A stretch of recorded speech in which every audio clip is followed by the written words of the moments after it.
और ना ही आप लोग यहाँ पे बैठे होते, हम लोग तो होते, लेकिन हमारी जो ये आज स्थिति है, ये स्थिति ऐसी नहीं होती। तो मैं उसी श्रृंखला में नमन करता हूँ बाबा साहब डॉक्टर अंबेडकर को, जिन्होंने इस देश में दबे कुचले शोषित वंचित यहाँ तक कि अगर सबसे ज्यादा किसी को अधिकार दिए तो हमारी माताओं बहनों को। भारतीय जो प्राचीन संस्कृति रही, उस संस्कृति में अगर किसी को सबसे ज्यादा दबाने का काम, सताने का काम किया गया तो वो हमारी माताओं बहनों को किया गया।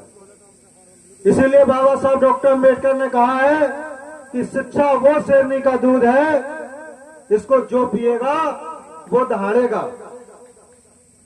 इसलिए हमें अपने समाज को शिक्षा की मूल धारा से जरूर जोड़ना चाहिए, क्योंकि जो कौम शिक्षित नहीं होती है वो अपना इतिहास नहीं जान सकती।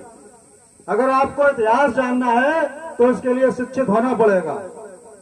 आज आप देख रहे हैं कि पूरे देश में दो तरह से शिक्षा नीति काम कर रही है। एक शिक्षा नीति गरीबों के लिए है और एक शिक्षा नीति अमीरों के लिए है।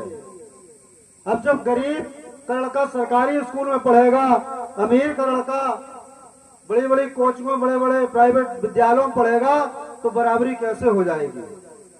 इसलिए आज भीम आर्मी आजाद समाज पार्टी के नेतृत्व में आपने देखा होगा कि पूरे देश के अंदर जब संसद में पूरे बहुजन समाज की कोई भी बात करने को तैयार नहीं है, हमारे समाज ने एक एक वोट दे करके यहाँ तक देखा कि कुछ लोग अभी जब चुनाव हुए तो लोकसभा के, तो उसमें संविधान बचाने की बात कर रहे थे। हमारे बीच में आ रहे थे कि हम ही संविधान बचा रहे हैं, हम ही संविधान को बचाने वाले हैं। जब उनके हाथ में ताकत आई, समाज ने उनको एक एक वोट दे करके संसद के अंदर भेजा। क्या जिस दिन से वोट पड़ गए, जिस दिन से वो चुनाव जीत गए, उनकी एक बार शक्ल देखी आपने? हमारे बीच में नकली बहरूपिये आते हैं, हमारे वोट को लेके गायब हो जाते हैं, लेकिन जब संसद के अंदर बात करने की नौबत आती है, हमारे हक अधिकार सम्मान पे बात करने की नौबत आती है, तो वो लोग कहीं भी दिखाई नहीं देते हैं। आज मैं अपने सभी सम्मानित क्षेत्रवासी, बड़े बुजुर्गों, माताओं, बहनों से अपील करता हूँ कि इस देश के अंदर एक ऐसी ताकत, एक ऐसी शख्सियत आपके बीच में आ चुकी है, अगर समाज में कहीं भी जुल्म, शोषण, अत्याचार होगा, कहीं किसी को भी दबाने सताने का काम किया जाएगा, भीम आर्मी आजाद समाज पार्टी के लोग अब वो जुल्म, अत्याचार बर्दाश्त नहीं करेंगे।